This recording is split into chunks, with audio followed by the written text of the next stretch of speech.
Very good morning. Welcome to beyond the headlines. నేను పద్మ. తెలంగాణలో మోదీ సభకు సర్వసిద్ధమైంది. పరేడ్ గ్రౌండ్స్ వేదికగా సభకు అన్ని ఏర్పాట్లు చేసినట్టుగా తెలుస్తోంది. జన ఆక్రోశ సభగా ఇది మారే విధంగా తెలుస్తోంది. 1,00,000 మంది లక్ష్యంగా అయితే భారీ మీటింగ్ అయితే ఏర్పాటు చేశారు. 5 రాష్ట్రాల ఎన్నికల ఫలితాల తర్వాత మోదీ తొలి పర్యటన. దక్షిణాది రాష్ట్రాల్లో పార్టీ బలోపేతమే లక్ష్యమా? తెలంగాణ ప్రజలకు ఎలాంటి వరాలు ఇవ్వబోతున్నారు? తెలంగాణ కమలదళానికి మోదీ ఇవ్వబోయే సందేశం ఏంటి? మోదీ గత పర్యటనకు ఈ పర్యటనకున్న తేడా ఏంటి? రైట్, ఈ అంశాలకు సంబంధించి మనతో మాట్లాడడానికి లైవ్లో జాయిన్ అవుతున్నారు కాంగ్రెస్ నేత ఎస్కే బాజీ గారు, అదేవిధంగా బీఆర్ఎస్ స్పోక్స్ పర్సన్ అయినటువంటి సుమిత్రానందన్ గారు, అదేవిధంగా మన బీజేపీ నేత అయినటువంటి బేతి మహేంద్రారెడ్డి గారు. నమస్తే అండి సుమిత్రానందన్ గారు, మహేంద్ర గారు, ఎస్కే బాజీ గారు. నమస్తే అండి. ఓకే, మొదటగా బాజీ గారు, ఈ మోదీ పర్యటనకు సంబంధించి, మోదీ సభకు సంబంధించి మీరేమనుకుంటున్నారు? ఈ సభ యొక్క ముఖ్య ఉద్దేశం ఏ విధంగా అనిపిస్తుంది? ముందుగా బీఆర్కే వీక్షకులకి, మీకు అట్లాగే తోటి ప్యానలిస్టులందరికీ కూడా శుభోదయం అండి. అందరికీ నమస్కారం. ఇది జన ఆక్రోశ్ సభ కాదండి, జన వంచన సభ. ఇది జన వంచన సభగానే కాంగ్రెస్ పార్టీ చూస్తూ ఉంది.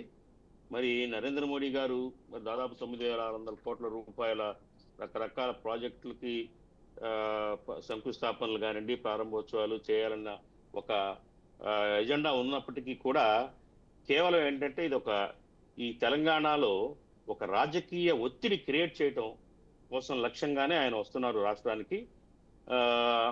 ఏంటంటే ప్రధానంగా ఏంటంటే ఈ డబుల్ ఇంజన్ సర్కార్ ద్వారా మేము దేశంలో అనేక రాష్ట్రాల్లో ఎంతో చేశాము, ఎంతో అభివృద్ధిలోకి వెళ్తున్నాయి రాష్ట్రాలు. కాబట్టి తెలంగాణలో కూడా మమ్మల్ని గెలిపించండి, మేము డబుల్ ఇంజన్ సర్కార్ తోటి మేము రాష్ట్రాన్ని అభివృద్ధి చేస్తాము అనే ఒక మెసేజ్ని బలంగా ఇవ్వటం కోసం ప్రయత్నం చేస్తారు ఖచ్చితంగా ఇవాళ. అయితే ఇక్కడ చూస్తే నిజాలు, వాస్తవాలు విరుద్ధంగా ఉన్నాయి. ఈ దేశంలో ఎక్కడైతే బీజేపీ పాలిత రాష్ట్రాల్లో డబుల్ ఇంజిన్ సర్కార్ అని చెప్పేసి జబ్బలు చరుచుకుంటున్నారో ఆ రాష్ట్రాల్లో మరి డబుల్ ఇంజిన్ సర్కార్లో కేవలం పొగ చిమ్ముతుంది కానీ ఇంజన్లు కదలటం లేదు. దాదాపు అనేక రకాల సమస్యలతోటి సతమతం అవుతా ఉన్నారు. ఉదాహరణకు మణిపూర్లో జరిగిన హింస, మణిపూర్లో రాష్ట్రపతి పరిపాలన దాకా వెళ్ళిన వీళ్ళ డబుల్ ఇంజిన్ సర్కారు పరిపాలన నిర్వాహకమే ఒక ప్రత్యక్షమైన నిదర్శనం. అంతేకాదండి, మరి గుజరాత్ కానివ్వండి, అట్లాగే ఉత్తరప్రదేశ్లో నేరాల సంఖ్య రోజు రోజుకి గణనీయంగా పెరిగిపోతా ఉంది. ఇది డబుల్ ఇంజిన్ సర్కార్ యొక్క నిర్వాహకం. అంతేకాదండి, కొత్తగా ఏర్పాటైన ఒరిస్సాలో ప్రభుత్వం కూడా ఎస్సీ ఎస్టీ ప్రజలకి వాళ్ళకి ఇవ్వాల్సిన హౌసింగ్ కోసం ఇచ్చిన నిధులు కూడా కోత విధించింది. ఇది వీళ్ళ నిర్వాహకం, డబుల్ ఇంజిన్ సర్కార్. అలా చూస్తే అనేక రాష్ట్రాలు, రాజస్థాన్, అట్లాగే గోవాలో, బీహారు, గోవాలో ఇవాళ యువత ఉపాధులు లేక వేరే చోటుకు వలస వెళ్ళిపోతా ఉన్నారు. మరి ఏదో ఆర్భాటంగా బీహార్లో మేము స్థానిక యువకులకి ఉద్యోగాలు ఇక్కడే ఇస్తాం, ఎక్కడికి వెళ్లే పని లేదని ప్రచారం చేశారు. కానీ ఇవాళకి కూడా లక్షలాది మంది బీహార్ యువత వేరే రాష్ట్రాలకు వెళ్లి పనులు చేసుకుని బతికే పరిస్థితి ఉంది. ఏం చేసింది డబుల్ ఇంజిన్ సర్కార్? కాబట్టి ఏంటంటే ఒక మోసము, ఒక వంచన, డబుల్ ఇంజిన్ సర్కార్ పేరుతోటి ప్రజల్ని మభ్యపెడుతూ మోసం చేసే ప్రక్రియలోనే భారతీయ జనతా పార్టీ ఇవాళకి పనిచేస్తా ఉంది.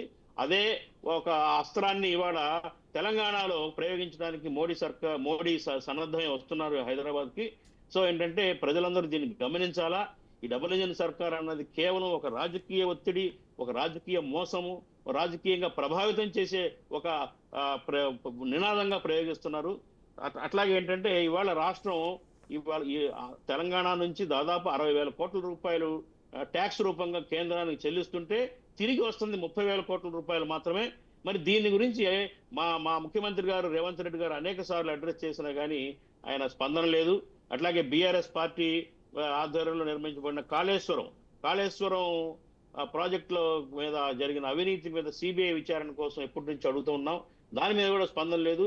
కేవలం కేంద్ర ప్రభుత్వం, ఎన్డీఏ ప్రభుత్వం వ్యవస్థలను అడ్డుపెట్టుకొని అటు ఈసీని అడ్డుపెట్టుకొని, ఇటు జ్యుడిషియరీ వ్యవస్థను అడ్డుపెట్టుకొని, తమ గుప్పిట్లో పెట్టుకొని, అట్లాగే ఏంటంటే ఏదైతే ఈ స్వచ్ఛందంగా విచారణ జరిపే సంస్థలు సిబిఐ, ఈడీ లాంటి వాటిని ప్రయోగిస్తూ కేవలం రాజకీయ ఒక విచ్ఛిన్నం కోసం ప్రయత్నం చేస్తుంది తప్ప వేరేది కాదని చెప్పేసి మేము చెప్తా ఉన్నాము. కాబట్టి తెలంగాణ ప్రజలు అంత అమాయకులు కాదు, వీటన్నిటిని కూడా గమనిస్తానే ఉన్నారు. మోడీ పప్పులు ఇతర రాష్ట్రాల్లో బెంగాల్లో చేసినట్టుగా, బెంగాల్లో కూడానండి, బెంగాల్లో మేమేదో ఉద్ధరిస్తాం, మేమేదో చేస్తా ఉన్నారు. 7,000 కోట్ల రూపాయలు ఉపాధి హామీ పథకానికి సంబంధించిన నిధులు ఇవ్వకుండా ఎగ్గొట్టేసేసాడు. అక్కడ ఈ నిధులు సరిగ్గా లేకుండా ప్రభుత్వాన్ని, దీదీ ప్రభుత్వాన్ని ఒక అస్థిరత పాలు చేసి అల్లకల్లోలం చేసి గెలిచారు అక్కడ వెస్ట్ బెంగాల్లో. ఇదేంటంటే అన్ని రాష్ట్రాలు మేమే ఉండాలి, అన్ని చోట్ల మేమే ఉండాలని ఒక ఒక ఒక కుట్ర కోణంతో ఒక ఫెడరల్ వైఖరికి ఒక విరుద్ధంగా బీజేపీ ఇవాళ ప్రవర్తిస్తా ఉంది ఈ దేశంలో. కాబట్టి ప్రజలందరూ గమనిస్తారు. వచ్చే 2029 ఎలక్షన్లో ఖచ్చితంగా ఈ ఎన్డీఏ ప్రభుత్వానికి తగిన గుణపాఠాన్ని ప్రజలు నేర్పడానికి సిద్ధంగా ఉన్నారమ్మా. ఓకే, సుమిత్రానంద్ గారు మీరేం చెప్తారు ఈ మోదీ సభకు సంబంధించి? నమస్తే అండి పద్మ గారు, మీకు పానల్లో ఉన్నటువంటి బాజీ గారికి, అలాగే ఇంకా ప్రతినిధులకి, బిఆర్కే న్యూస్ ప్రేక్షకులకి నమస్తే అండి. జై తెలంగాణ. ఇది జన ఆక్రోశ సభగా పేరెందుకు పెట్టిండ్రో ఒక పట్టాన 1% కూడా ప్రజలకు అర్థమయ్యే పరిస్థితి లేదు. ఇది బీజేపీ ఆక్రోశ సభనా, భారతీయ జనతా పార్టీ ఆక్రోశ సభనా, జన ఆక్రోశ సభనా? నిజంగా జన ఆక్రోశ సభ అయితే అది భారతీయ జనతా పార్టీ మీదనే ఆక్రోశంగా ఉంటది తెలంగాణ ప్రజలకి.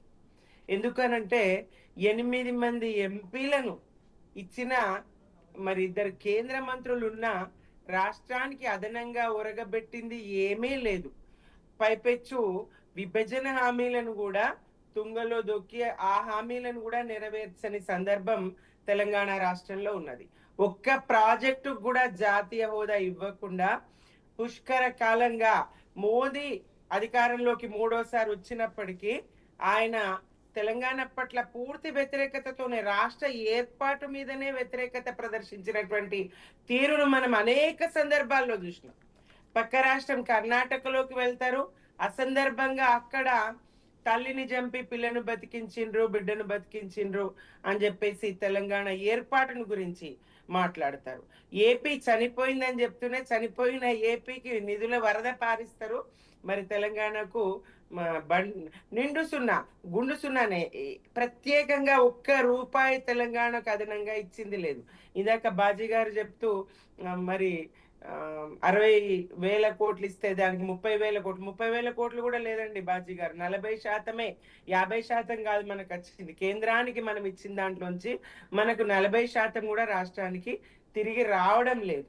అదే ఈ ఉత్తరాది రాష్ట్రాలకైతే 100 రెట్లు వాళ్ళు ఇచ్చిన దానికంటే కూడా 100 రెట్లు అధికంగా వాళ్ళకి ఇస్తున్నటువంటి సందర్భాన్ని చూస్తా ఉన్నాం.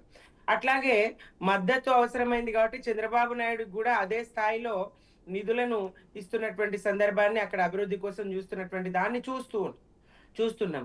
తెలంగాణ విషయానికి వచ్చేసరికి చీకట్లో ఇచ్చిండ్రు, తలుపులు మూసి ఇచ్చిండ్రు, తల్లిని చంపి బిడ్డను బతికించిండ్రు, ఇట్లాంటి మాటలే తప్ప, ఒట్టి మాటలే తప్ప తెలంగాణకు వీసమెత్తు ప్రత్యేకంగా ఇచ్చింది లేదు. పసికూన కదా, కొత్త రాష్ట్రం కదా, మరి ఏమైనా చెయ్యాలి కదా, 60 ఏళ్ళ వివక్ష కదా, వెనకబాటుతనం కదా, వెనక్కి నెట్టిండ్రు కదా వలస పాలకులు.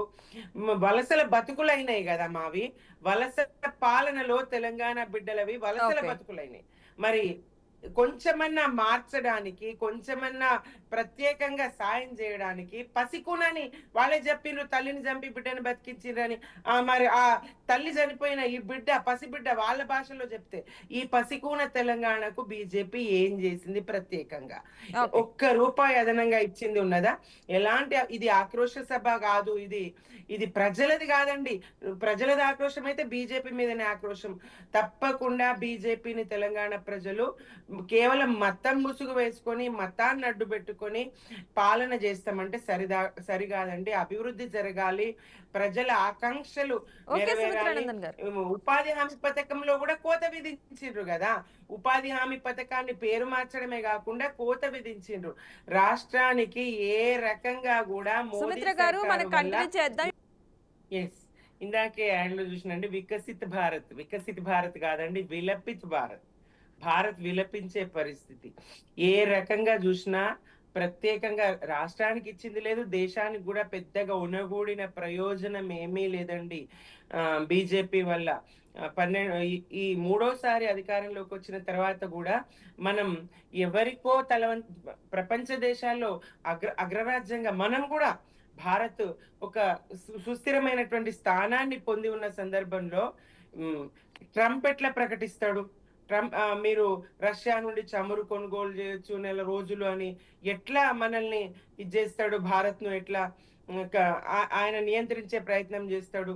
ఎట్లా గతంలో ఏదైతే ఆపరేషన్ సింధూర్ మన భారత ప్రభుత్వం చేపట్టిందో ఆపరేషన్ సింధూర్ ని నేనే ఆపానని ఎట్లా ట్రంప్ ప్రకటిస్తాడు? ఇట్లా ఏదో దేశం అగ్రరాజ్యాలని చెప్పుకున్నటువంటి అమెరికా లాంటి దేశాల ఒత్తిడికి మనమెందుకు తలొగ్గాలి? ఇట్లాంటి పరిస్థితులు ఏది మన ఆత్మగౌరవం ప్రపంచం ముందు భారత్ మరి ఎట్లా వికసిస్తా ఉంది?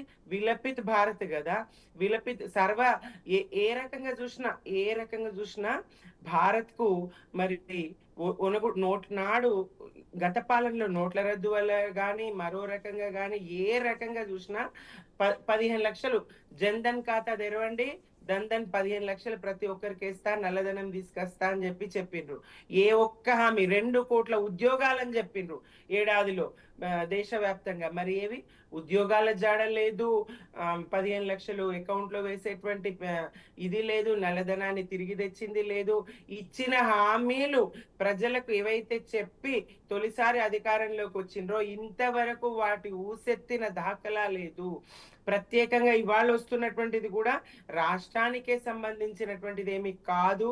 అయినప్పటికీ వీళ్ళు కొత్త ఎత్తుగడలండి. ఒక్కసారి మందిర్ నిర్మాణంతో వస్తారు, ఒకసారి దేశభక్తితో దైవభక్తితో, ఒకసారి దేశభక్తితో, ఒకసారి రకరకాల ఎత్తుగడలతో బీజేపీ ప్రజలను వంచే ఇందాక చెప్పారు బాజీ గారు, ఇది వంచన సభ అంటే సరిపోతది, ప్రజల్ని వంచిస్తున్నటువంటి సభ. ప్రజలు నిజంగా బీజేపీ మీద ఉక్రోషంగా ఉంటారు. సరైన పేరే పెట్టిండ్రేమో ఆ రకంగా వాళ్ళ మీద ఆక్రోశాన్ని వెళ్ళగక్కుతారు ప్రజలు. కానీ ప్రజలకు ఎక్కడదండి గొంతెత్తే అవకాశం? ప్రజలకు ఎక్కడ ఉంటది అక్కడ? ఇక్కడ తెలంగాణకు ఏం చేసిండ్రు? 8 మంది ఎంపీలు ప్రత్యేకంగా ఏం తీసుకొచ్చిండ్రు? 2 కేంద్ర మంత్రులు ఉన్నారు. శాంతి భద్రతలకు ఈ స్థాయి విఘాతం కలుగుతా ఉన్నది. రాష్ట్రంలో పట్టపగలు మానభంగాలు, హత్యలు, దోపిడీలు, దొమ్మిలు జరుగుతా ఉన్నాయి. కేంద్ర మంత్రి గారు పక్కనే కూతవేటు దూరంలో సభ జరుగుతా ఉంటది, అక్కడే ఆ నగల దుకాణంలో చోరీ జరుగుతది. ఇంతవరకు దాని అత్తాపత్తా తెలియదు, ఎవరు చేసిండ్రు, దొంగలు ఎవరు పట్టుకునే ఇదే లేదు. ఏ రకంగా చూసినా కేంద్ర హోంశాఖ సహాయ మంత్రి ఇక్కడున్నా, మరి రేవంత్ రెడ్డి గారే హోంమంత్రిగా ఉన్నా రాష్ట్రంలో శాంతి భద్రతలకు విఘాతమే కలుగుతా ఉన్నది. తీవ్రంగా మహిళల మీద అణిచివేతలు జరుగుతా ఉన్నాయి. ఐపీఎస్ అధికారి భార్యనే హత్యకు గురైతే అక్కడే రక్షణ లేకపోతే ఐపీఎస్ క్వార్టర్స్ లోనే ఇక సామాన్య ప్రజలకి రక్షణ ఎక్కడిది? 2 ప్రభుత్వాలు, ఇటు కాంగ్రెస్ అటు బీజేపీ ఇద్దరు కూడా ప్రజలకు రక్షణనివ్వలేనటువంటి, శాంతి భద్రతలను కాపాడలేనటువంటి పరిస్థితులు ఉన్నాయి. తెలంగాణ ఆగమాగమైతా ఉన్నది, అడుగడుగు అయితా ఉన్నది, ప్రజలు గమనిస్తా ఉన్నారండి. Right, okay. మహేంద్ర రెడ్డి గారు, ఈ జన ఆక్రోశ సభ ద్వారా తెలంగాణ ప్రజలకు బీజేపీ ఏం చెప్పాలనుకుంటుంది, ఎలాంటి హామీలు ఇవ్వబోతుంది అనుకోవచ్చు అంటారు? మొట్టమొదటిగా మీకు మరి బీఆర్కే న్యూస్ ఛానల్ ప్రేక్షకులకు ఛానల్లో ఉన్న మిత్రులందరూ కూడా పేరు నమస్కారం తెలియజేస్తూ, ఈరోజు అంటే దేశ ప్రధాని మోడీ గారు 3వ ప్రధానమంత్రిగా ప్రమాణ స్వీకారం చేసిన సందర్భంగా తెలంగాణ రాష్ట్రానికి మొట్టమొదటిసారిగా వచ్చేస్తున్న సందర్భంగా, అది కూడా అఫీషియల్ ప్రోగ్రామ్ అంటే ఒక అభివృద్ధి కార్యక్రమాలు వచ్చేస్తున్న సందర్భంగా పార్టీకి సంబంధించిన బహిరంగ సభ పెట్టడం జరుగుతూ ఉన్నది. వాస్తవంగా ఏంటంటే వారు ఏం మాట్లాడతారు, తెలంగాణకి ఏమి ఇస్తారు, ఇక్కడ జరుగుతున్న పరిపాలన విధంగా వాళ్ళు మాట్లాడే పరిస్థితి రాకముందే వారి మీద ఆక్రోశం వెళ్ళగక్కడం ఏదైతే ఉందో చాలా బాధాకరం. ఎందుకంటే ఇవాళ ప్రపంచ దేశాలే కాకుండా ఇవాళ దేశంలో అనేక రాష్ట్రాల్లో కూడా ఇవాళ భారతీయ జనతా పార్టీతో ప్రజలు చూస్తూ ఉన్నారు. ఎందుకంటే భారతీయ జనతా పార్టీ ఉంటేనే ఇవాళ మాకు రక్షణ అని చెప్పేసి అన్ని రాష్ట్రాలు దాదాపు 22 రాష్ట్రాల్లో ఇవాళ భారతీయ జనతా పార్టీ యొక్క పరిపాలన ఇవాళ చూస్తూ ఉన్నారు. ఇవాళ పశ్చిమ బెంగాల్లో ముఖ్యంగా మీరు గమనించండి, ఇవాళ ఎంత అంటే మెజార్టీ హిందువులను ఊచకొట్టకొచ్చే సందర్భాలు మేము చూసినాం. బంగ్లాదేశ్లో వలసలు ఏవైతే ఉన్నాయో వలసలు వచ్చి వాళ్ళు రోహింగ్యా ముస్లిమ్స్ దేశవ్యాప్తంగా కూడా అది చేస్తూ ఉంటాయి. కూడా అక్కడ ఉన్న మత భేదం ప్రోత్సహించడం జరిగింది. ఇక్కడ ఇంత చిత్తుగా ఇవాళ ఓడగొట్టిన ప్రజలు నిర్ణయించారు. ఇప్పుడు మనం ఎన్ని ఆరోపణలు చేసినా, కాంగ్రెస్ పార్టీలో ఉండి టీఆర్ఎస్ పార్టీలో ఉండి ఎన్ని ఆరోపణలు చేసినా ప్రజలు బీజేపీ వైపు ఉన్నంతసేపు ఈ ఆరోపణలు ఏమైనా కానీ మనం పట్టించుకోవాల్సిన అవసరం లేదు. ఎందుకంటే అవన్నీ కూడా వాళ్ళకి ఏదో మనసొప్పగా ఏంటంటే మా పార్టీ అయితే రాలే కదా, మా పార్టీ అయితే మేంది కదా అని చెప్పేసి ఆక్రోషంతో మాట్లాడుతున్నారు మిత్రులు. కాబట్టి మనం పెద్ద పట్టించుకోవాల్సిన అవసరం లేదు. ఎందుకంటే వాళ్ళ ప్రజలు భారతీయ జనతా పార్టీకి ఉన్నప్పుడు మనం దాన్ని స్వీకరించాల్సిన అవసరం ఉంటుంది.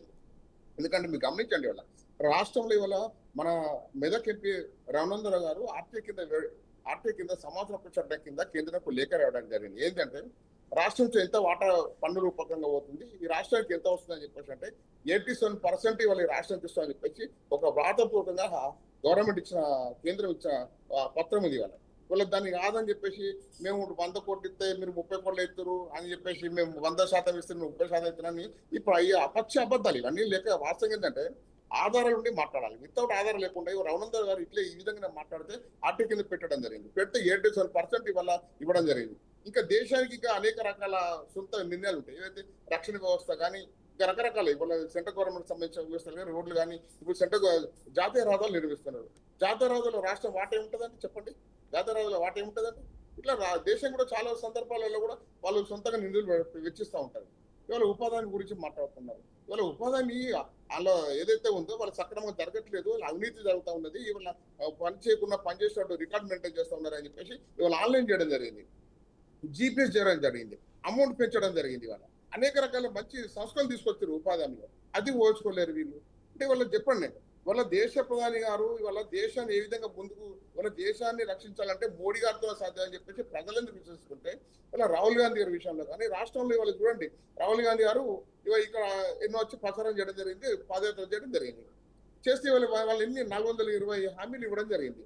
420 హామీలు మనకు కనబడుతుంది ఏంటంటే ఒక ఉచిత బస్సు ఒకటి మహిళలకు కనబడతా ఉన్నది. అందులో కూడా అనేక రకాల లొల్లు జరుగుతూ ఉన్నాయి. వాళ్ళ ఆర్టీసీ కూడా నెలకు 400 కోట్ల రూపాయలు ఇవ్వాల్సి ఉంది రాష్ట్ర ప్రభుత్వం ఆర్టీసీకి, అది కూడా ఇవ్వట్లేదు. మొన్నక సమ్మె చేసినాం, ఆర్టీసీ సమ్మె కూర్చోడం మనం చూసినాం. ఇవాళ ఏదో వాళ్ళు 2-3 హామీలు నెరవేర్చి సమ్మె విరమించడం జరిగింది. ఇవాళ రాష్ట్రంలో అప్పులు కూరుకుపోయింది. ఇవాళ రాష్ట్ర ముఖ్యమంత్రి గారు ఢిల్లీ పోతే అక్కడ ఉన్న వాళ్ళు మరి చెప్పలేకపోతా అని చెప్పేసి మాట్లాడడం జరిగింది. అంటే ఈ రకంగా ఉచిత హామీలు ఇవ్వడం ఎందుకు, వాళ్ళ తర్వాత చెప్పలేకపోతున్నా మాట్లాడేందుకు? రాష్ట్ర ముఖ్యమంత్రి హోదాలో ఏ విధంగా మాట్లాడాలి, రాష్ట్ర గౌరవాన్ని పెంచే విధంగా మాట్లాడాలి, రాష్ట్ర గౌరవాన్ని వంచే విధంగా మాట్లాడకూడదు కదా, ఆ రకంగా మాట్లాడడం జరిగింది.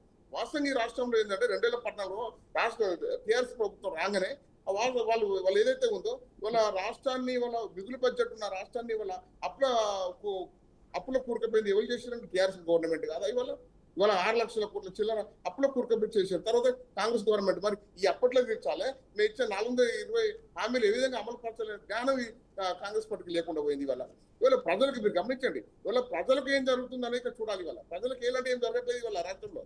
అందుకే ఇవాళ రాబోయే కాలంలో కూడా ఏదైతే కేంద్రంలో మోడీ గారి సర్కార్ ఉంది కాబట్టి అనేక రాష్ట్రాలు కూడా భారతీయ జనతా పార్టీ ఇవాళ ప్రజలు ఓట్లేసి అధిక మెజార్టీతో ఇవాళ మనకు అధికారం ఇస్తున్నారు కాబట్టి రాష్ట్రంలో కూడా బీజేపీ గవర్నమెంట్ రావాలని చెప్పేసి మేము కోరుకుంటాము. తప్పే ఉందన్న, అలా తప్పే ఉంది నాకు అర్థం కాదు. మీ ప్రభుత్వం వల్ల మీరు కోరుకున్నట్టు మా ప్రభుత్వంలో మేము కోరుకుంటాం. మీరేవైతే అబద్ధాలు చెప్తున్నారో మేము అబద్ధాలు చెప్పకుండా ఇవాళ ఇచ్చే హామీ ఏదైతే ఉందో మేము నిజాలు చెప్పుకుంటూ ముందుకు వస్తా ఉన్నాం. వీళ్ళ ప్రజలు మేము నిజాలు చెప్తున్నాం కాబట్టి వీళ్ళు ఏదైతే మాట్లాడుతారో పక్క అమలు చేస్తారని చెప్పేసి ప్రజలు మా వైపు ఉన్నారు కాబట్టి మీ అబద్ధాలను తిప్పుకొడుతున్నారు కాబట్టి మేము ముందుకు సాగుతా ఉన్నాం. ఇవాళ నేను ఒకటే విషయం చెప్తున్నా, ఇవాళ దేశ ప్రధాని నరేంద్ర మోడీ గారు ఏదైతే ఉందో అంటే ప్రపంచ దేశాల్లో వారికి ఉన్న ఆదరణ కానీ ఇలా ప్రపంచ దేశాల్లో ఇవాళ మీరు గమనించండి, ఇవాళ అంత పెద్ద యుద్ధం జరుగుతూ ఉంటే కూడా మనకి ఇక్కడ ఎలాంటి ఇబ్బంది కలగకుండా ఇవాళ పరిపాలించింది. ఇవాళ అంత పెద్ద నౌకలు రావడం కానీ ఇవాళ క్రూడ్ ఆయిల్ విషయంలో కానీ లేకపోతే డీజిల్ పెట్రోల్ విషయంలో ఎక్కడో ఇబ్బంది కాకుండా జరుగుతుంది. ఇవాళ గమనించండి, వాళ్ళ కమర్షియల్ ఏదైతే ఉందో కమర్షియల్ సిలిండర్ ధర పెంచారని చెప్పేసి అంటే అక్కడ ప్రశ్నలు బట్టి పెంచుతారు. వాళ్ళు పెంచేంత మొత్తం ప్రజలేమో రోడ్లకి ధర్నాలు చేయలేదు. ఒక టీఆర్ఎస్ కాంగ్రెస్ పార్టీ నాయకులు మాట్లాడేది తప్పించి ఆ విషయంలో ప్రజలు ఎక్కడ రోడ్లకి ధర్నాలు చేయలేదు. దాన్ని కూడా స్వీకరించింది. ఇవాళ అంటే చెప్తున్నా ఉన్నా ఇవాళ ప్రజలకు కావాల్సిన ఏదైతే ఉందో భారతీయ జనతా పార్టీ నెరవేరుస్తా ఉన్నది. ఇలా రాబోయే కాలంలో భారతీయ జనతా పార్టీ తెలంగాణ అధికారం రావాలని చెప్పేసి ప్రజలు కోరుకుంటా ఉన్నారు. దానికి అనుగుణంగా మోడీ గారు పరిపాలిస్తున్నారు. మోడీ గారిని చూసి ఇవాళ రాష్ట్రంలో కూడా బీజేపీ వైపు ప్రజలు మొగ్గు చెప్తా ఉన్నారు. ఇవాళ ఇక్కడ ఎందుకంటే గతంలో టీఆర్ఎస్ పార్టీ నాయకులు ఎవరైతే ఉన్నారో కేసీఆర్ కుటుంబం దాదాపు విపరీతంగా 1,000 కోట్ల రూపాయలు సంపాదించుకొని వాళ్ళు ఇవాళ రాజభోగులు అనుభవిస్తూ ఉన్నారు. ఒక మనము వాళ్ళు వాటాల రూపంలో పంచాయతీ వస్తే ఆమె వేరే పార్టీ పెట్టుకుందామే వీళ్ళ కుటుంబంలోకి వెళ్ళి అంటే చెప్తా ఉన్నాయి వాళ్ళ మీ కుటుంబాల్లో చిచ్చు కావడం కారణం ఇవాళ ఆర్థికమైన సమస్యలు ఇవాళ డబ్బులు ఎక్కువైపోయినాయి కాబట్టి వాళ్ళ ఈ రకంగా కొట్టాడ పెట్టుకొని ఆమె వేరే కుప్పలు పెట్టుకుంది. వాళ్ళ రేవంత్ రెడ్డి గారు కూడా ఒక విషయం చెప్తాండి, మీరు గమనించండి. రేవంత్ రెడ్డి గారు ఉన్నారు ఇవాళ కాంగ్రెస్ కా మతలబ్ ముస్లిం కా మతలబ్ కాంగ్రెస్ అన్నారు. అది మతం కాదు అంటే అది అంటే కాంగ్రెస్ అంటే ముస్లిం అంటే కాంగ్రెస్ అంటే కాంగ్రెస్ సెక్యులర్ పట్టం హిందూ లేరు అట్లా మనం ఇవన్నీ మాట్లాడాలంటే ఇవాళ అంటే మెజారిటీ ప్రజలు విస్మరిస్తే అవును మెజారిటీ ప్రజల వైపు భారతీయ జనతా పార్టీ ఉంటుంది, పక్కా ఉంటుంది. ఎందుకంటే మీరంతా విస్మరిస్తున్నారు కాబట్టి మేము ఉంటాం అండగా. ఇవాళ మెజారిటీ ప్రజలు విస్మరిస్తున్నారు కాబట్టి భారతీయ జనతా వాళ్ళకి అండగా ఉండి ఇవాళ ఏదైతే మీరు మైనార్టీలకు సంతృష్టికర విధానాలు ఏదైతే మీరు విధానాలు అవలంబిస్తున్నారో దాన్ని వ్యతిరేకిస్తాం, పక్కా వ్యతిరేకిస్తాం. ఎందుకు వ్యతిరేకిస్తాం అంటే ఇవాళ గమనించండి, మీరు హాజ్ యాత్రకు ఫ్రీగా ఇస్తారు, మరి తిరుపతికి ఫ్రీగా మీరు ఇస్తున్నారండి. ఇవాళ హిందువుల పండుగలు వస్తే బస్సులో రేట్లు వేస్తారు. ఎందుకు వేస్తారండి బస్సులో టికెట్ రేట్లు ఎందుకు వేస్తారు? ఇవాళ హిందువులు అంటే గంట అలసా మీకు ఇవాళ అంటే వాళ్ళకేమో హామీలు, వాళ్ళకేమో విచ్చలవిడితనం సబ్సిడీలు, హిందువులకు మాత్రం అట్లా ఏం లేవు. వీళ్ళు గమనించండి ఇవాళ ఏ రకంగా అయితే రాష్ట్రాన్ని ఇవాళ అప్పుల పూర్వకం ఇవాళ రాష్ట్రం ముందుకే పరిస్థితి లేదు. ఇవాళ రిటైర్మెంట్ అయిన ఉద్యోగులకు కనీసం వాళ్ళకి ఇచ్చే ఏవైతే రావాల్సిన బెనిఫిట్స్ ఏవైతేనో ఈయన పరిస్థితిలో రాష్ట్ర ప్రభుత్వం ఉంది. ఇవాళ ఇంతవరకు కూడా వాళ్ళకి బెనిఫిట్ చేయలేదు. చాలా మంది చనిపోతూ ఉన్నారు. ఇవాళ వాళ్ళు చనిపోయాక బెనిఫిట్స్ ఇవ్వాలి, 5,000 ఇస్తారు చెప్పాలి కాంగ్రెస్ వాళ్ళు. ఇవాళ కనీసం జీతాలు ఇచ్చే పరిస్థితి లేదు ఇవాళ రాష్ట్రంలో. కనీసం కాంట్రాక్ట్ పర్మనెంట్ చేస్తామని చెప్పేసి హామీ ఇవ్వడం జరిగింది. ఎందుకు పర్మనెంట్ చేయట్లేదు? ఇవాళ మొన్నట ఎలక్ట్రిసిటీ ఆర్టిజన్స్ సమ్మె చేసిన రాష్ట్ర వ్యాప్తంగా వాళ్ళ సమస్యలు నెరవేర్చలేదు. ఇవాళ రాష్ట్రం మొత్తం ఇవాళ మొత్తం అద్భుతంగా పరిస్థితి తయారైంది. ఈ రాష్ట్రానికి వాళ్ళ టీఆర్ఎస్ పార్టీ 10 సంవత్సరాలు చూడడం జరిగింది. కాంగ్రెస్ పార్టీ అయితే 2 సంవత్సరాలే వాళ్ళ నిజస్వరూపం ఉంటుంది. కాబట్టి ప్రత్యామ్నాయ రాజకీయం కావాలంటే భారతీయ జనతా పార్టీ అవసరం ఈ రాష్ట్రానికి. Okay right. ఓకే బాసీ గారు, తెలంగాణలో కాంగ్రెస్ ప్రభుత్వం వచ్చిన తర్వాత ఎక్కువ బీజేపీ ఫోకస్ చేస్తుందంటారా తెలంగాణని? నేను ఒకటే అడుగుతున్నా బీజేపీ మిత్రుడిని, ఈ 12 ఏళ్ల కాలంలో తెలంగాణ రాష్ట్రానికి కేంద్ర ప్రభుత్వం ఏం చేసింది? తెలంగాణ అభివృద్ధి కోసం ఎటువంటి ప్రాజెక్ట్స్ని ఇక్కడ ఏర్పాటు చేసింది? ఫండ్స్ ఏమి ఇచ్చింది? డెవలప్మెంట్ కోసం ఏం చేసిందో చెప్పమనండి. అరే ఇవాళ కాంగ్రెస్ ప్రభుత్వం తెలంగాణలో రైతులు అడుగాలం కష్టపడి దాదాపు 2 కోట్ల టన్నులకు పైగా ధాన్యం పండిస్తుంటే అవి కొనటానికి అవి కేంద్రం ద్వారా అది మద్దతు ధరించి కొనటానికి వీళ్ళకి మనసొప్పటల్లా కొర్రీలు పెడతా ఉన్నారు. మేము ఇంతకంటే కొనం, 30 లక్షల టన్నుల కంటే కొనం, 50 లక్షలు. ఇవాళ రైతుల పరిస్థితి అధ్వానంగా తయారవడానికి కారణం ఎన్డీఏ ప్రభుత్వం, కేంద్రంలో ఎన్డీఏ ప్రభుత్వం. అదే కేంద్రం నువ్వు పండించిన ధాన్యం అంతా కూడా ఇక్కడ మద్దతు ధరించి కొనే పరిస్థితి ఉంటే రాష్ట్రంలో రైతులు సంతోషంగా ఉండేవాళ్ళు. ఎందుకంటే అది రైతు కేంద్రం పరిధిలో ఉన్న అంశం. అది రాష్ట్రం అక్కడికి ఈ సన్న రకాల మీద 500 రూపాయలు బోనస్ ఇస్తున్నారు రేవంత్ రెడ్డి గారు. ఆ రకంగా కొంత రైతులకు స్వాంతన చేకూరుతుంది తప్ప కేంద్రం నుంచి ఇవాళ రాష్ట్రంలో రైతాంగానికి తీరని అన్యాయం చేస్తుంది ఎన్డీఏ గవర్నమెంట్. అట్లాగే ఇక్కడ రైతులే కాదు, ఇవాళ మీరు చూస్తే కనుక ఢిల్లీ బోర్డర్లో కర్నాల్ రోడ్లో జీటీ కర్నాల్ రోడ్లో ఢిల్లీ బోర్డర్లో ఇవాళ టెంట్లు వేసి మరి రైతులు ఇవాళకి నిరసన వ్యక్తం చేస్తున్నారు సంవత్సరాల తరబడి. కారణం ఏంటి? వాళ్ళు అడుగుతున్న చిన్న కోరిక, మద్దతు ధరకి మరి అథరైజేషన్ ఇవ్వండి, చట్టబద్ధత ఇవ్వండి, మద్దతు ధరని చట్టబద్ధత ఇవ్వండి అని అడుగుతా ఉన్నారు. మద్దతు ధరలు ప్రకటిస్తారు, అది రైతుకు అందాలంటే దానికి ష్యూరిటీ ఉండాలి, చట్టబద్ధత ఉండాలి. అది లేదు. దానివల్ల రైతాంగం దేశవ్యాప్తంగా నష్టపోతున్నారండి. దేశంలోని ఏ రైతు కూడా అన్ని పంటలకి, నాట్ ఓన్లీ వరి, అన్ని పంటలు కూడా డిప్రెసివ్ ప్రైస్ కి అమ్ముకునే పరిస్థితి ఉంది, దుస్థితి ఉంది. ఇవాళ ఏం చేస్తున్నారండి వీళ్ళు? ఇవాళ దేశానికి వెన్నెముక రైతు అంటాం. అలాంటి రైతు ఇవాళ మరి రైతుని అన్యాయం చేస్తుంది ఎన్డీఏ గవర్నమెంట్ కాదా? చెప్పమనండి సమాధానం. అట్లాగే హైదరాబాద్ ఇవాళ వస్తున్నారు, ఇప్పటి వరకు ఏం చేశారో చెప్పాలి కదా మోడీ గారు. ఈ 12 ఏళ్ల కాలంలో రేపు ఏదో చేస్తామనేది పక్కన పడేయండి.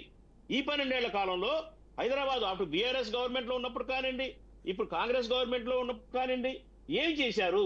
ఎన్ని నిధులు ఇచ్చారు? నగరాభివృద్ధికి కానివ్వండి, రాష్ట్రాభివృద్ధికి కానివ్వండి, రాష్ట్రంలో యువతకి ప్రోత్సాహం విషయంలో కానివ్వండి, మహిళల కోసం కానివ్వండి, ఏం చేశారనేది చెప్తే రేపు మళ్ళీ ఏం చేయబోతున్నారో చెప్పే అర్హత ఉంటుంది, ప్రజలు కూడా వింటారు. కాబట్టి వీళ్ళు చెప్పేదంతా ఉత్త బూటకం, అబద్ధాలు, ఏంటంటే అసత్యాలు మాట్లాడుతూ ఉన్నారు. చేసిందేమీ లేదు, డాంబికాలు ఎక్కువ, మేమేదో చేస్తున్నాము చేయబోతున్నాము నేను చెప్పాను ఇందాకే, దాదాపు 8 రాష్ట్రాలు డబుల్ ఇంజిన్ సర్కారుతో అల్లాడుతున్నాయి. ఎక్కడా కూడా అభివృద్ధి లేదు. అక్కడ కూడా నిరుద్యోగం, రైతుల సమస్యలు, మహిళల మీద అకృత్యాలు, క్రైమ్ రేట్ పెరిగిపోవటం, అనేక సమస్యలతోటి ఈ డబుల్ ఇంజిన్ సర్కారు ఉన్న రాష్ట్రాల్లో ప్రజలు అల్లాడుతా ఉన్నారండి. ఇంక కొత్తగా వీళ్ళు వచ్చి ఏం చేస్తారు? ఇక్కడ తెలంగాణలో ఏం చేసేదేం లేదు. మళ్ళీ ఇక్కడ మత విద్వేషాలు రెచ్చగొట్టడం తప్ప, మత విద్వేషాలు రెచ్చగొట్టి పబ్బం గడుపుకోవటం, రాజకీయ లబ్ధి కోసం ప్రయత్నం చేసేది తప్ప వీళ్ళు చేసేదే లేదండి. అట్లాగే ఇందాక మేడం కూడా చెప్పారు, విభజన హామీలు ఎందుకు అమలు జరపలేదండి? మీరు కూడా రాష్ట్ర విభజనలో బీజేపీ కూడా పాత్ర వహించింది. ఆ రోజు రాష్ట్ర విభజన హామీలు ఇవాళకి అమలు జరపలా. బయ్యారం ఉక్కు ఫ్యాక్టరీ ఏమైందండి? బయ్యారం ఉక్కు ఫ్యాక్టరీ గురించి ఏం చేశారు? కాజీపేట కోచ్ ఫ్యాక్టరీ ఇస్తారని వ్యాగన్ ఫ్యాక్టరీ ఇచ్చారు. దానికి కూడా ఇవాళ క్లియర్ కట్ గా గెజెట్ ఇవ్వటం కానీ ఏమీ లేదు. అట్లాగే ఇవాళ రేవంత్ రెడ్డి గారు చాలా ప్రాజెక్ట్స్ తెచ్చారు. ఫ్యూచర్ సిటీ, దానికి ఫండ్స్, దానికి అనుమతులు, అట్లాగే మెట్రో 2-3 ఫేసెస్, దానికి సంబంధించి ఫండ్స్ రిలీజ్ చేయమని అడుగుతున్నాం. మూసీ నది ప్రక్షాళన ఉంది, దానికి కూడా దాదాపు చాలా ఖర్చు అవుతుంది, దానికి ఫండ్స్ అడుగుతున్నాం. దేనికి కూడా వీళ్ళు నిజంగా మరి తెలంగాణ అభివృద్ధి కోరుకునే వాళ్ళైతే మేము ఇచ్చిన ప్రాజెక్ట్స్ కి, డిపిఆర్లకి ఎందుకు అనుమతి ఇవ్వరు? ఎందుకు ఫండ్స్ రిలీజ్ చేయరు? ఎందుకని క్లియర్ కట్ గా క్లారిటీ ఎందుకు ఇవ్వరండి? నిజంగా మీకు చిత్తశుద్ధి ఉంటే ప్రజల కోసమా మీరు చేసేది పరిపాలన, లేకపోతే మీ సొంత రాజకీయ ప్రయోజనాల కోసమా? ఇవాళ ప్రజల ఆకాంక్షలు నెరవేర్చడానికి కాంగ్రెస్ ప్రభుత్వం అనేక దాదాపు చాలా మంచి ప్రాజెక్ట్స్ తీసుకొస్తా ఉంది. ఎందుకు వీటి రీజనల్ రింగ్ రోడ్డు గురించి అడిగాం, దానికి సంబంధించి ఏమి సమాధానం లేదు. అట్లాగే ఇప్పుడు పారిశ్రామిక అభివృద్ధి కోసం అక్కడ ఇన్ఫర్మేషన్ టెక్నాలజీకి సంబంధించిన ప్రాజెక్ట్ గురించి పంపించాం, దానికి అనుమతి లేదు. ఏ విషయంలో కూడా కేంద్రం సహకరించే పరిస్థితి లేదు. రాష్ట్రాన్ని బ్లేమ్ చేయటమే, రాష్ట్ర ప్రభుత్వం సరిగ్గా చేయటం లేదు అని మీరు సహకారం ఇవ్వాలి కదా. ఫెడరల్ వ్యవస్థలో ఉన్నాం మనం కేంద్రం నుంచి సరైన సహకారం, ఆర్థికంగా నిధులు సకాలను విడుదల చేయటం జరిగితే ఖచ్చితంగా రాష్ట్రాలు అభివృద్ధి చెందుతాయి. రాష్ట్రాలను నిర్వీర్యం చేయటం, రాష్ట్రాల హక్కుల్ని హరించటం, ఆ తర్వాత రాష్ట్రాల ప్రభుత్వాలు సరిగ్గా పనిచేయట్లేదని బురద జల్లటం, ఆ రకంగా మరి ప్రజల్లో ఒక రకమైన విషం చిమ్మే కార్యక్రమం తప్పించి ఏమీ లేదండి. అట్లాగే ఏంటంటే ఈ ప్రాజెక్టు ఏదైతే రంగారెడ్డి నీటిపారుదల ప్రాజెక్టు, కాళేశ్వరం నీటిపారుదల ప్రాజెక్టు, వాటికి జాతీయ హోదా ఇవ్వమని చెప్పేసి అడిగాము. జాతీయ ప్రాజెక్టుగా ప్రకటించాలని చెప్పేసి అడిగాము. ఎందుకని దాని గురించి పట్టించుకోరు? సమాధానం చెప్పాలా? అట్లాగే 16వ రాష్ట్ర ఆర్థిక సంఘం సలహా ప్రకారంగా, సిఫార్సు ప్రకారంగా ఫండ్స్ రాష్ట్రాలకు ఇవ్వాలని చెప్పేసి ఎప్పటి నుంచి ఉన్న డిమాండ్, ఎందుకు సమాధానం చెప్పరు? న్యాయబద్ధమైన డిమాండ్ అది.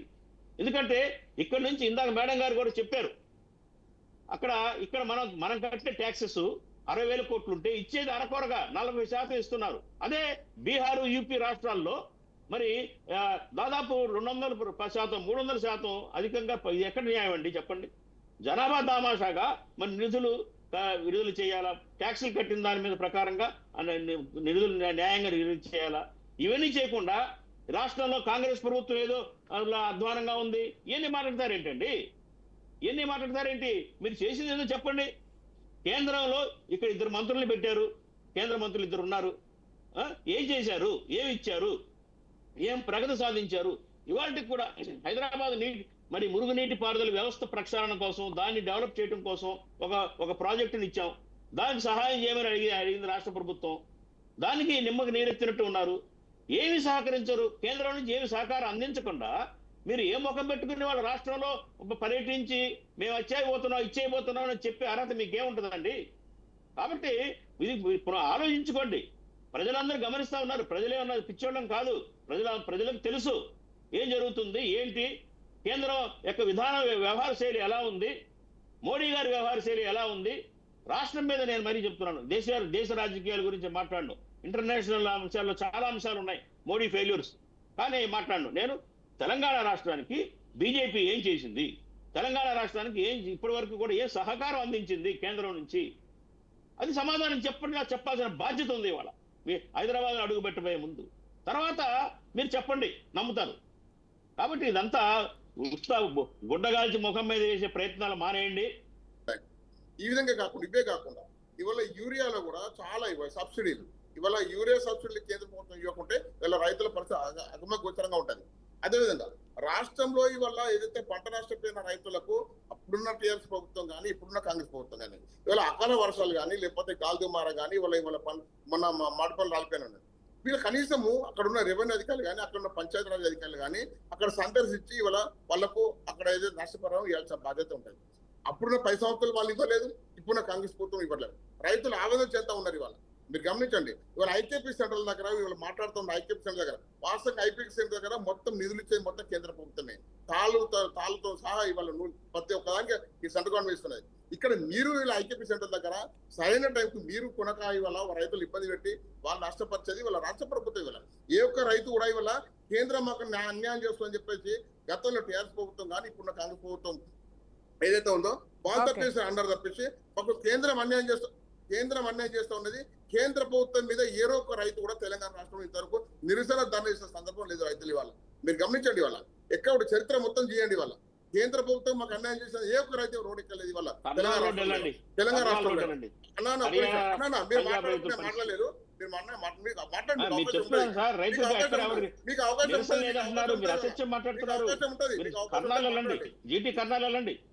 రోడ్డు మీదకి వెళ్ళండి, ఎలా ఉందో ఒక పరిస్థితి. అదే రైతులు అడిగితే మీరు ఇక్కడ కూర్చొని నేను ఇక్కడ కూర్చొని మాట్లాడితే కాదు, ప్రత్యక్షంగా మీరు రండి, రైతుల దగ్గరికి వెళ్దాం. ఎవరి మీద ఆరోపణ చేస్తారో తెలుస్తుంది. ఇవాళ క్షమాపణ చెప్పిండ్రు మోదీ గారు. రండి చట్టాలు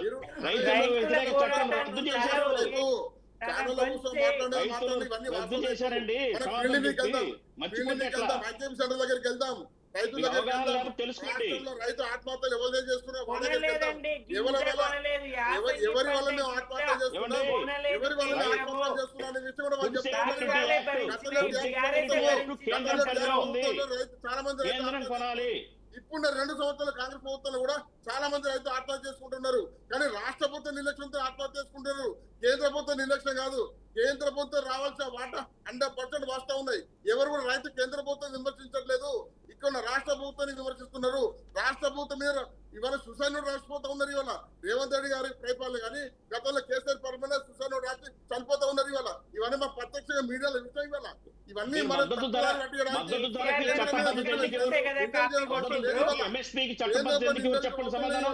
మోడీ గారి పరిపాలన ఇవాళ ప్రజలు కోరుకుంటున్నారు, రైతులు కోరుకుంటా ఉన్నారు, యువత కోరుకుంటా ఉన్నారు, మహిళలు కోరుకుంటా ఉన్నారు. ఈ దేశంలో అన్ని వర్గాల ప్రజలు కూడా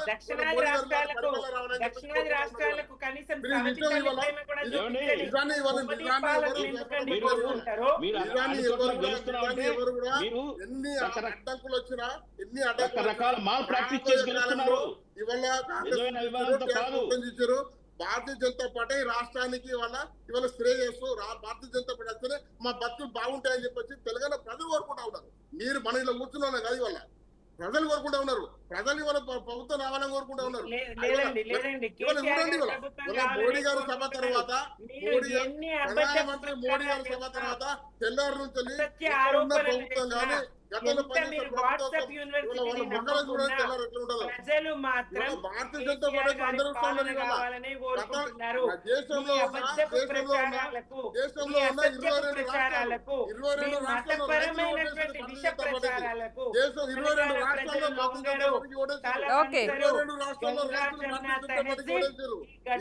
రాష్ట్రాల్లో భారతీయ జనతా పార్టీ మహేందర్ రెడ్డి గారు ఇది వాస్తవా కాదా?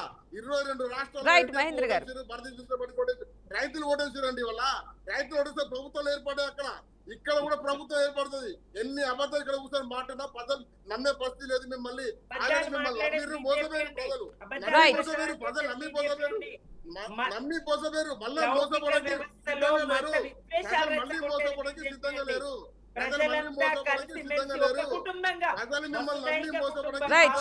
మహేంద్ర గారు రావాలని చెప్పేసి విభజన చేసి ప్రజల మధ్య విద్వేషాలు రెచ్చగొట్టి సొమ్ము మొత్తం గతంలో టీఆర్ఎస్ ప్రభుత్వము ఇప్పుడు కాంగ్రెస్ ప్రభుత్వం చూడండి. రాష్ట్రంలో కానీ కుటుంబం కదా, రాష్ట్రంలో ప్రజలందరూ వాళ్ళ ఒక భూముల కుటుంబం ధరలు కానీ కదా. వాళ్ళ అప్పుల ఎందుకు ఈ పూర్తయిపోయింది రాష్ట్రం. విద్వేషము? ఇవాళ నీ ఎందుకు ఉచిత ఈ హామీలు విద్వేషము? ఏవైతే ఉన్నాయో ఏం నీ ఉచిత హామీలు చేయగలిగారు? చేయబట్టి వాళ్ళ ఓకే. రాష్ట్రం మొత్తం రెండేళ్లలో అప్పుల మెజారిటీ పూర్తయిపోయింది. ప్రజలకు రక్షణ ఇవాళ హామీలు లేదని ఇవ్వలేని ఎంత పరిస్థితులు ప్రచారం ఉన్నప్పుడు చేస్తారు? మీ ఇవాళ పాలనలో, మీ హామీలు పాలనలో నెరవేర్చలేని పరిస్థితిలో మీరు ఉన్నారు. ఇవాళ పద్మగారు నాకు అవకాశం హామీలు ఇవ్వాలండి. నెరవేర్చే ఒక్క నిమిషం పరిస్థితులు మహేందర్ రెడ్డి గారు. ఇవ్వాలండి. రైట్. హామీ నెరవేర్చలేదు ఇవాళ. రైట్. రైట్ మహేందర్ రెడ్డి గారు. తగిన గుణపడం చెప్పారు. ఇప్పుడు కాంగ్రెస్ పార్టీ కూడా తగిన గుణపడం చెప్పడానికి ఓకే. రైట్. ఓకే సుమిత్ర గారు మీరు మాట్లాడండి. ఎస్, రైతులకైతే ఇటు రాష్ట్రంలో ఉన్న కాంగ్రెస్ అయినా అటు దేశంలో ఉన్నటువంటి బీజేపీ అయినా తీవ్రమైనటువంటి అన్యాయం చేస్తూనే ఉన్నది. మహేందర్ రెడ్డి గారు చెప్పినట్టు ఏ ఒక్క పథకం ఇక్కడ ఒక పిఎం కిసాన్ ఏదైతే కేసీఆర్ గారి పథకం రైతు బంధును అనుసరించి మోదీ గారు ఆ పథకాన్ని చేపట్టిండ్రు. ఆ ఒక్క పథకం 2 ఎకరాల రైతుల వరకే, అది ఒక 6,000 మాత్రమే అనుకుంటా రైతులకు వచ్చేది. కొద్ది శాతం రైతులకి అది ఒక్క పథకం మాత్రం కేంద్రం నుంచి వస్తున్నది.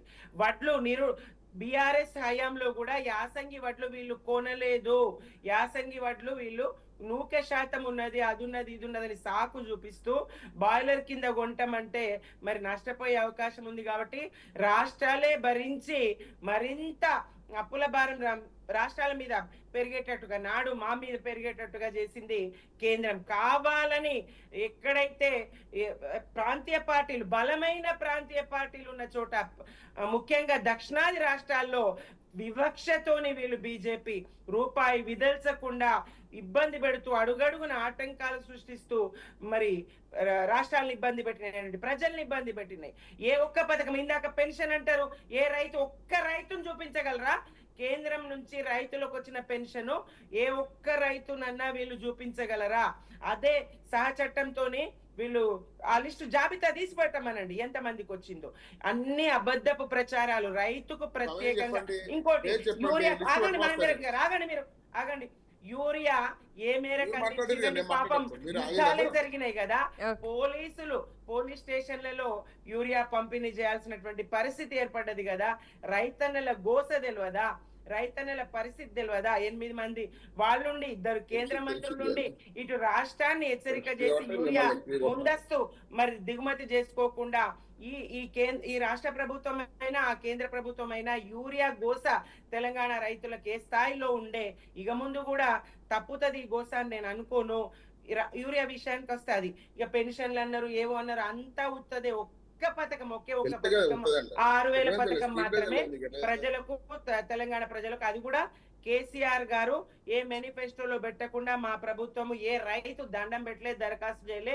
రైతుకు వెనుదనుగా నిలబడాలని 24 గంటల కరెంట్ ఇచ్చి, సమయానికి విత్తనాలు ఎరువులు అందించి, అలాగే పెట్టుబడి సాయం అందించి, నీటి సౌకర్యం కల్పించి, చెరువుల పూడికతీత, చెక్ డ్యాంల నిర్మాణం, ప్రాజెక్టుల నిర్మాణంతో మరి అందించి వ్యవసాయాన్ని ఒక పండగలాగా చేసి దేశానికే అన్నం పెట్టే విధంగా మేం తీర్చిదిద్దితే మరి రైతన్నలకు క్షమాపణ చెప్పి నల్ల చట్టాలు రద్దు చేసి దేశానికి క్షమాపణ చెప్పింది మోదీ గారు కాదా? రైతుల వ్యతిరేక విధానాలు అవలంబించింది మోదీ గారు కాదా? బీజేపీ రాష్ట్రానికి ఏ రకంగా మేలు చేయగలిగింది? బీజేపీ మత విద్వేషాలు రెచ్చగొట్టడం, బీజేపీ మరి మూడో దఫా కేంద్రంలో అధికారంలో ఉంటది బీజేపీ. మెజారిటీ ప్రజలకు రక్షణ అని చెప్తుంది. వీళ్ళ పాలనలోనే మెజారిటీ ప్రజలకు రక్షణ లేదని ప్రచారం చేసుకుంటారు. ఇదెక్కడి విడ్డూరం?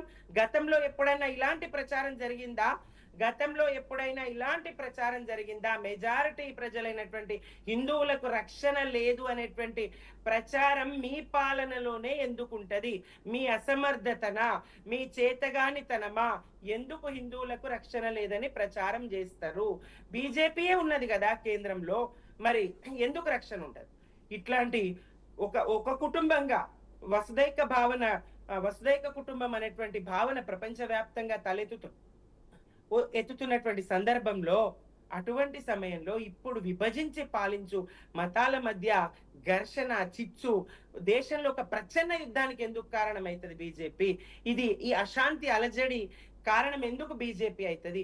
ఎందుకు ఈ వాట్సాప్లలో విపరీతమైన మత ప్రచారాలు, దుష్ప్రచారాలు చేస్తుంది? ఎందుకు ఏదో జరిగిపోతుంది? ఎందుకు ఏదో కొంపలు ఆరిపోతున్నాయి? ఎందుకు ఏదో మతాలు ఇదవుతా ఉన్నాయనేటువంటి ప్రచారం ఎట్లా చేస్తుంది? మరి అదే బీజేపీ, వినండి, అదే బీజేపీ వింటున్నా, ఎందుకు మరి పశ్చిమ బెంగాల్లో గాని మరో రాష్ట్రంలో గాని ఆ ప్రాంతీయ పార్టీలు బలంగా ఉన్న చోట మరి వీళ్ళను పాత బస్తీ పార్టీని తీసుకపోయి ఎందుకు అక్కడ పోటీ చేయిస్తుంది? ఇదేం మిత్రబంధం. అదే విశ్వ హిందూ పరిషత్ గాని అదే మోదీ గారు గాని వాళ్ళు పైకి అనరండి. ప్రజలంతా ఒకటే అంటారు, ముస్లింలు అంటే మహమ్మదీలు అంటే మాకు విద్వేషం లేదంటారు, రంజాన్ తోఫాలు ఇస్తారు, రంజాన్ కార్యక్రమాల్లో పాల్గొంటారు. ఇక్కడ మాత్రం విద్వేషాలు రెచ్చగొడతారు. ఏంటి పాలన? ఎందుకు మతాల మధ్య చిచ్చు పెడతారు? దేశం లౌకిక వ్యవస్థ కదా, ప్రజలంతా ఒక కుటుంబం కదా, ఒక కుటుంబంగా ఉండాలి కదా. ఏం చెయ్యాలని ఈ అశాంతి అలజడిని రేకెత్తించి దేశాన్ని ఏలాలనుకోవడం ఎంతవరకు సమంజసం? ఒక కుటుంబంగా ప్రజలను మననిచ్చి ప్రజలందరి మధ్య శాంతి సౌభ్రాతృత్వాలను పెంచి కదా పాలన చెయ్యాలి. ఆ రకంగా కదా అధికారాన్ని చేపట్టాలి. ఎందుకు ప్రజల్ని విభజించి అధికారం చేపట్టాలనుకుంటారు? ఎందుకు ప్రజల మధ్య చిచ్చు పెడతారు? తెలంగాణ గంగా జమున తెహజీబ్ పాలన ఉండేది, గంగా జమున పరిస్థితులు ఉండే, హిందూ ముస్లిం బాయి ఏ మతం ఏదైనా కానివ్వండి, ఇక్కడ ప్రజలంతా కలిసిమెలిసి జీవనం సాగించేది. మరి పీర్ల పండుగకు హిందువులందరూ అసలు ముస్లింలే లేని చోట స్వయంగా పీర్లు ఎత్తి ఆడేది. అటువంటి వాతావరణాన్ని ధ్వంసం చేసింది, ప్రజల మధ్య గోడలు కట్టింది. అప్పుడు ట్రంప్ వచ్చినప్పుడు పేదల వాడలు, మురికి వాడలు కనపడకుండా గోడలు ఎట్లా కట్టిందో ఇప్పుడు ప్రజల మధ్య గోడలు కట్టి పాలించాలనుకోవడం, ప్రజల్ని విభజించాలనుకోవడం, ప్రజల మధ్య వైషమ్యాలు సృష్టించి పాలించి పబ్బం గడుపుకోవాలనుకోవడం ఏ మేరకు సమంజసం ఇది? యువతను పెడదారి పట్టిస్తూ, యువతను మిజ్జేస్తూ, అటు విష ప్రచారం అండి. వాట్సాప్ యూనివర్సిటీ అనేది ఒకటి ఉంటది, దాంట్లో అన్ని అసత్య ప్రచారాలు, అన్ని అసత్య. పొద్దున లేస్తే చాలు ఇక్కడ లవ్ జియాద్ అయింది, అక్కడ ఇదైంది. మరి నిన్న బండి సంజయ్ గారి కొడుకు ఒకవేళ ముస్లిం అయితే ఆ అమ్మాయిని ఏదైతే అమ్మాయి మీద అఘాయిత్యం చేయబోయిండో, అమ్మాయిని హింసించిండో, మరి ఆయన ముస్లిమే అయితే ఆ స్థానంలో ఒక ముస్లిమే ఉంటే దీనికి ఎంత రంగు బుల్మే వాళ్ళు ఇప్పుడు వీళ్ళు. బండి సంజయ్ గారి కొడుకు విషయంలో స్పందన ఏదండి పార్టీది? జరిగింది ఏందని నిజ నిర్ధారణ జరగాలి కదా. మరి ఏది వాస్తవమో ఆ అమ్మాయి కేసు పెడితేనేమో అమ్మాయి తల్లి పాపం, మా అమ్మాయి మరి 2 సార్లు ఆత్మహత్య యత్నం చేసింది, వేధిస్తా ఉన్నాడని గత డిసెంబర్ నుంచి పోలీసుల చుట్టూ తిరిగితే స్పందన ఉండదు. అదే అబ్బాయి గారు బండి సంజయ్ గారి పుత్రరత్నం భగీరథ గారు హనీ ట్రాప్ కేసు పెట్టంగానే 17 సంవత్సరాల మైనర్ బాలికనట ఈయన గారిని హనీ ట్రాప్ చేయబోయిందట. ఆగ మేఘాల మీద కేసు బుక్ చేస్తారు. ఇదా చట్టం? మీద ఇట్లుంటదా? మీరు ఏదైతే వాడుకుంటున్నారో మతాల మధ్య చిచ్చు పెట్టాలని, ఒకనాడు కాకపోతే ఒకనాడు ప్రజలు అర్థం చేసుకుంటారు. మీ వల్ల ఒరిగిందేమీ లేదు, మీ వల్ల జరిగిందేమీ లేదు. మెజారిటీ హిందువులకు ఎందుకు రక్షణ ఉండదు బీజేపీ పాలనలో? ఎందుకు ప్రజలకు ఇప్పుడు అభద్రతా భావం ప్రజల్లో ఉంటది? దీనికి 12 సంవత్సరాలుగా 3వ దఫా మీరే అధికారంలో ఉన్నారు. మరి ఎందుకు ప్రజలకి ఈ రకమైనటువంటి భావన ప్రజల్లో ఉంది? మాకు రక్షణ లేదు అని హిందువులు ఎందుకు భావిస్తా ఉన్నారు? ఇట్లాంటి పాలనలో, మోదీ గారి పాలనలో మేము సురక్షితంగా ఉన్నామనేటువంటిది ఎందుకు ఉండకూడదు? మోదీ గారి పాలనలో మేము సురక్షితంగా ఉన్నామనే భావన హిందువులకు ఎందుకు ఉండకూడదు? మెజారిటీ మైనారిటీ ఎందుకు విభజన చేస్తారు? ప్రజల మధ్య ఎందుకు చిచ్చు పెడతారు? రాష్ట్రానికి సమాధానం చెప్తా. ఒకటండి, ఇవాళ మీరు చెప్తారు రాష్ట్రంలో, ఇవాళ మీరు గమనించండి, గతంలో ఉన్న టీఆర్ఎస్ ప్రభుత్వం కానీ ఇప్పుడున్న కాంగ్రెస్ ప్రభుత్వం కానీ, ఇవాళ హైదరాబాద్ పాత బస్తీలో ఇవాళ ప్రభుత్వ ఉద్యోగులు వాళ్ళ యొక్క విధులను నిర్వర్తిస్తుంటే ఏ విధంగా మీరు మాట్లాడలేదు. ఓపిక ఉండాలి. వినే అది కూడా ఉండాలి మీకు. మీరు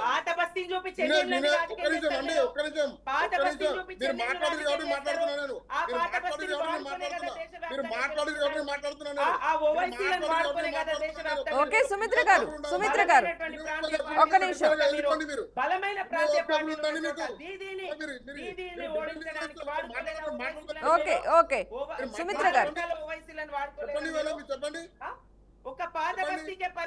ఓకే సుమిత్ర గారు ఓకే సుమిత్ర గారు ఒక్క నిమిషం చెప్పండి. నేను వివరిస్తున్నా. ఇవాళ పాత బస్తీలో ప్రభుత్వ ఉద్యోగులు కరెంట్ బిల్లు కోసం పోయినా ట్రాఫిక్ ఉద్యోగులు, ట్రాఫిక్ పోలీసు వాళ్ళు విధులు నిర్వహిస్తుంటే అక్కడ ఉన్న స్థానికంగా ఉన్న ఎంఏ పార్టీ కానీ, ఎంఏ పార్టీ మద్దతుదారు కానీ ఏ విధంగా వాళ్ళను దాడి చేస్తా ఉన్నారో వీళ్ళ మనం చూసినాము. కరోనా టైంలో చూసినాము, గతంలో చూసినాము, ఇప్పుడు చూస్తా ఉన్నాము. అట్లాంటి వ్యవస్థను ఎవరు తిప్పుకోవడం అవసరం ఉందా లేదా? అది దేశవ్యాప్తంగా ఆగండి, ఒకరికి ఆగండి, దేశవ్యాప్తంగా ఆగండి అండి, ఆగండి, ఒకరికి ఆగండి. తర్వాత పార్టీని దేశవ్యాప్తంగా విస్తరింపజేస్తా ఉన్నారు. ఈ యొక్క గర్వమే మిమ్మల్ని ఇవాళ అధికారం దించింది. గర్వం లేదండి మాకు. ప్రజల పక్షాన మేము, ప్రజల సేవకులం మేము, తెలంగాణ సాధకులం, తెలంగాణ సేవకులం, తెలంగాణ అభివృద్ధి ఏకైక లక్ష్యం. ఇక్కడ మత చిచ్చు పెట్టదలుచుకుంటే మేము ఓకే సుమిత్ర గారు మాట్లాడివ్వండి. ఇవాళ అట్లాంటి ఒక నేతల యొక్క తప్పిదాన్ని ప్రశ్నించే అవసరం ఉందా లేదా? ఇవాళ వాస్తవంగా హిందూ అమ్మాయిలను ఇవాళ ఒక ప్లాన్ పద్ధతి ప్రకారంగా లవ్ చేసి వాళ్ళు అనేక రకాల ఇబ్బందులు పెట్టేసి చంపేసి సూట్ కేసులో పెట్టి విదేశాలకు అమ్ముతా ఉన్నారు. ఈ వాస్తవం కాదా? అనేక రకాల మీడియాలు చూస్తా ఉన్న వార్తలు. అదేవిధంగా చాలా మంది మీ పాలనలో మీరు వేస్తామా, మీరు మాట్లాడలేదు, ఎందుకు రాణిస్తారండి? మీరు ఇనోపే కూడా ఉండాలి, ఇనోపే కూడా ఉండాలి మీకు. విన్నారా? నేను మీరు చెప్పిన విన్నా అండి, ఒక మాట కూడా మాట్లాడలేదు నేను. ఓకే ఉండాలి, ఓకే ఉండాలి, మీరు పెట్టుకొని చూడండి. అరే ఓకే ఉండాలి, మీరు మాట్లాడినా ఓకే ఉండాలి మీకు. సుమిత్ర గారు ఒక్క నిమిషం. జరుగుతున్నా రాష్ట్రంలో మెజార్టీ ప్రజలు జరుగుతున్న అన్యాయాలను మేము ప్రశ్నిస్తాము. మెజార్టీ ప్రజలు మమ్మల్ని విశ్వసిస్తారు. ఎందుకంటే మేమే దాన్ని ఎత్తి చూపుతాం కాబట్టి ఆ తప్పిదాలను వాళ్ళు ఎట్లాగో వాళ్ళ మైనార్టీ సంతృష్టికారి విధానాలకు వాళ్ళకి అలవాటు పడ్డారు కాబట్టి కాంగ్రెస్ కానీ టీఆర్ఎస్ కానీ వాళ్ళ దగ్గరికి పోయే పరిస్థితి లేదు. వాళ్ళ 22 రాష్ట్రాల్లో భారతీయ జనతా పార్టీకి ఓటేస్తున్నంటే అట్టి చేస్తలేరు. వాళ్ళు ఇక్కడ మీరు గమనించండి, ఏ రకంగా అయితే దేశాన్ని అభివృద్ధి పథంలో తీసుకెళ్తున్నారో మోడీ గారు ఆ రకంగా రాష్ట్రంలో కూడా అభివృద్ధి పథంలో తీసుకోవాలని చెప్పేసి గుజరాత్ చూడండి, అస్సాం చూడండి, కంటిన్యూగా గెలుస్తా ఉన్నాయి ప్రభుత్వాలు. ఎందుకు గెలుస్తా ఉన్నాయి? ఎందుకు ఓట్లేస్తున్నారు? ఓటేసిన ప్రజలు తప్పిదా? బాజీ గారు కూడా అవకాశం తెలంగాణలో కూడా వాళ్ళ ప్రభుత్వం రావాలని చెప్పేసి వాళ్ళ మెజార్టీ ప్రజలకు రక్షణ లేకుండా పోతారు తెలంగాణ. కాబట్టి ఇక్కడ బీజేపీ ప్రభుత్వం రావాలని కోరుకుంటా ఉన్నారు. నేను మైనార్టీ వ్యతిరేకం కాదు. ఎంఎం పార్టీ మరియు అదే మత ప్రచారకులు ఎవరైతే ఇవాళ మతం మీద ఇవాళ హిందువులను కన్వర్ట్ చేస్తున్నారో వాళ్ళకు మాత్రమే భారతీయ జనతా పార్టీ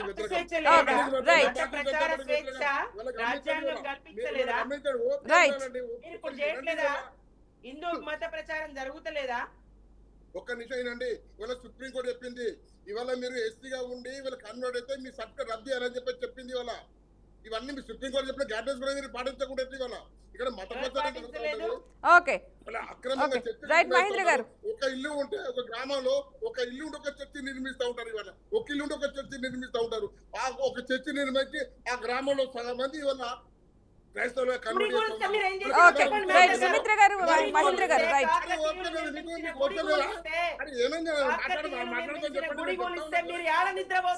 గారు ఒక నిమిషం సుమిత్ర గారు రాముడు ఒక్కడే దేవుడా? శివుడు దేవుడు కాదా? ఓకే సుమిత్ర గారు శివుడు దేవుడు కాదా? రాముడు దేవుడా?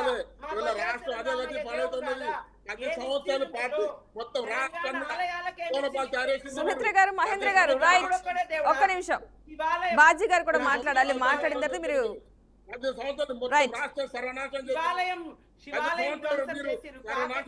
ఓకే సుమిత్ర గారు ఇప్పటి కూడా ఇవాళ భద్రత లేకుండా పోతే తెలంగాణ ప్రజలకు భద్రత లేదు.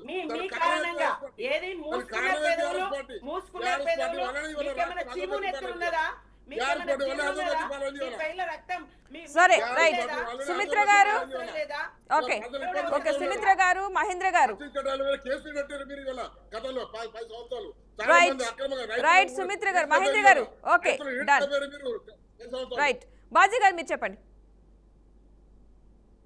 ఇప్పుడు ఇందాక వారు బీజేపీ మిత్రులు చెప్తా ఉన్నారు, మేము రైతులకి మేము ఇన్సూరెన్స్లు ఇచ్చాము బీమా అని చెప్పేసి.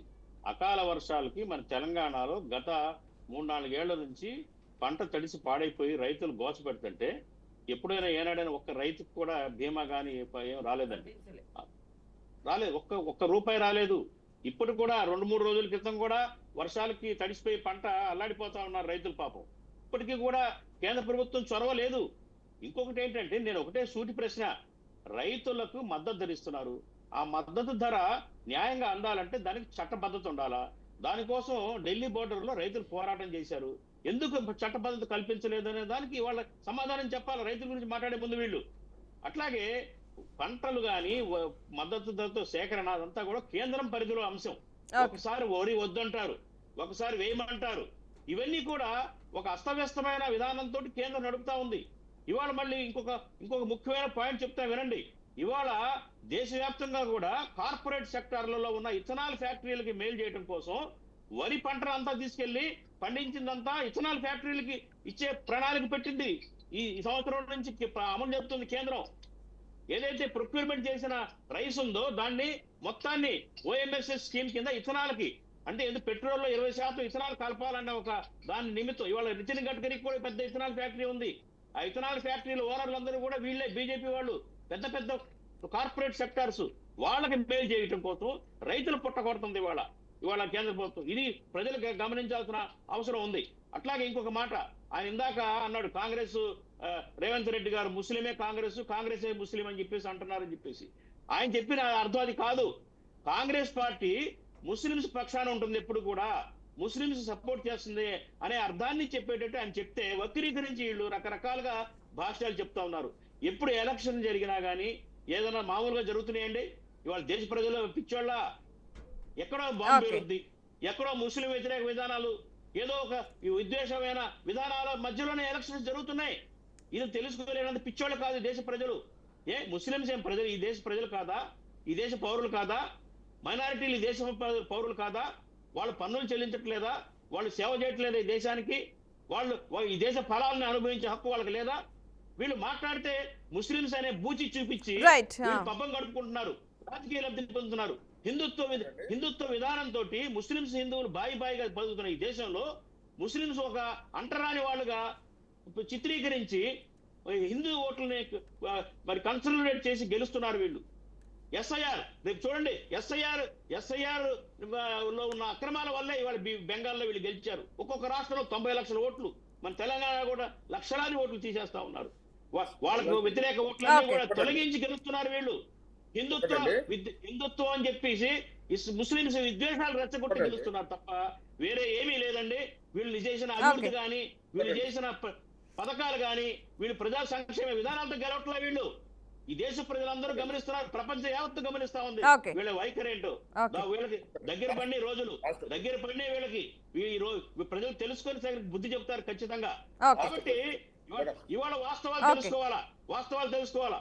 ఇదే ఆయన కూడా అంటాడు, కాసేపు ఏమన్నా మేము మీరు ఆగండి ఇవి కాసేపు ఏమన్నా మేము మైనారిటీ వ్యతిరేకం కాదంటాడు. కాసేపు ముస్లింసే కావాలి వీళ్ళకని కాంగ్రెస్ పార్టీని దుమ్మెత్తిపోస్తాడు. ఏంటి మీ విధానం చెప్పండి? మీరు ఏం చేశారు ముస్లింస్ కోసం ఈ దేశంలో ఉన్న 30 కోట్ల ఏం చేశారో చెప్పండి. అరే మీ కేబినెట్ లో ఒక ముస్లిం మంత్రి లేడు, మైనారిటీ శాఖ ఒక ముస్లిం లేడు. మాట్లాడిండండి. మంది టాపిక్ కాస్త డైవర్ట్ అయిపోతుంది, ఇప్పుడు హిందూ ముస్లిం వరకు వెళ్ళిపోతుంది. మనం మోదీ పర్యటనకి సంబంధించి అయితే మాట్లాడుకుంటున్నాం. లైన్ మనకి టైం కూడా అయిపోతుంది. చెప్పండి మహేంద్ర గారు, వన్ వర్డ్. ఒక్కటి విషయం అండి, వాస్తవంగా ఏంటంటే వీళ్ళు గమనించండి, వల్ల దేశంలో ఎక్కడ ఎలాంటి అలజడి జరిగినా ఎవరు ఉంటారు అలా? ఎవరుంటారు చెప్పండి? ఒకటి అది మీరు మాట్లాడమని ఒప్పుకోవటండి ప్లీజ్. మీకు టైంలో మాట్లాడండి.